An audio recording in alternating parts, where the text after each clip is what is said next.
दिन कब बसंत के खिलने का पर कली सिकुड़ती आती है।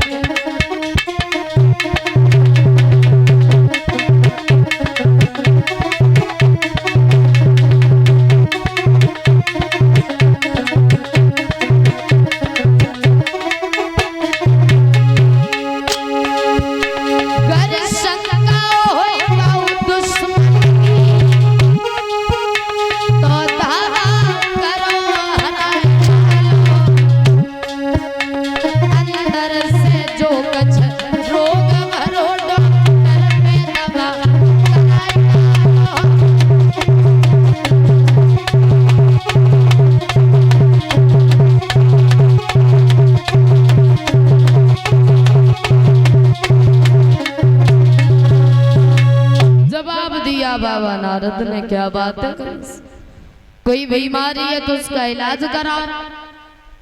जवाब दिया बाबा बीमारी तो ऐसी, इस बीमारी का जितना इलाज करवाया उतनी बड़ी है पर घटी नहीं। बोले मतलब ये आपने देखा होगा गोकुल की तरफ एक नंद नाम का हीरा, उसके घर में 2 बच्चे हैं, कृष्ण और बलराम। वो दोनों हमारा काल हैं। और बाबा एक बात नहीं पता होगी तुम्हें कि हमें मरने से कितना डर लगता है, बहुत ज्यादा। और जैसे ही कहा तो जवाब दिया बाबा नारद ने भारी कंस, एक राजा होकर कौन छोटे छोटे बालकों से डर रहे, कैसे राजा हो।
छोटे छोटे बच्चों से डर रहे हो। जैसे ही कहा आ गए बड़ा कंस से बात कही, बाबा क्या बताएं, अगर कोई उपाय हो तो तुम हमें बताओ, क्योंकि हमें मरने से बहुत ज्यादा डर लगता है।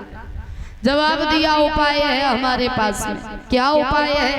एक पत्र लिखो, उस पत्र में लिख दो, हे यादवों के नेता बाबा नंद, हमें काली देह में से कमल के पुष्प चाहिए। अगर तुमने ला करके ना दिए तो हम तुम्हें और तुम्हारे सभी ब्रज के लोगों को पकड़ के मथुरा की जेल में बंद कर देंगे। जवाब दिया बाबा बिना बात के। बोले बिल्कुल, कारण है ना उसमें? क्या कारण है? बोले सुनो, कमल के पुष्प सिर्फ मिलते हैं काली देह में, और काली देह में रहता है कालिया नाग, और जो एक बार उस काली देह में चला गया वो कभी वापस लौट करके नहीं आया। और सुनो, कन्हैया बहुत हटीला, अगर पता चला तो जाएगा जरूर, और गया तो जीवित नहीं आएगा।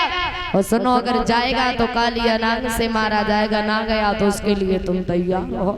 बोले बाजी बा, बड़ा अच्छा उपाय तुमने हमें बताया। पत्र लिखा, पत्र लिख करके भेजा। तो बाबा नंद ने जब उस पत्र को खोल के पढ़ा तो आंखों से आंसू बहने लगे। मैया यशोदा आई, बाबा क्या हुआ, क्यों परेशान हो? तो बाबा नंद ने जवाब दिया, सुनो यशोदा, कि मेरी प्राणन प्यारी कंसन काली देह से भूल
समय गुजरता जाता है, भगवान कृष्ण जैसे ही आए।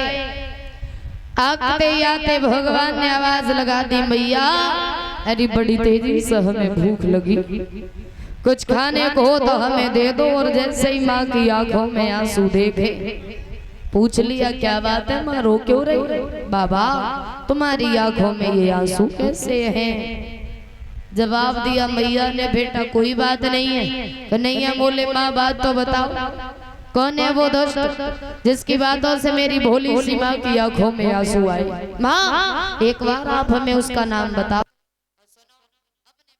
किसी से कमजोर मत समझना, अरे बड़ी ताकत है तुम्हारे बेटों में।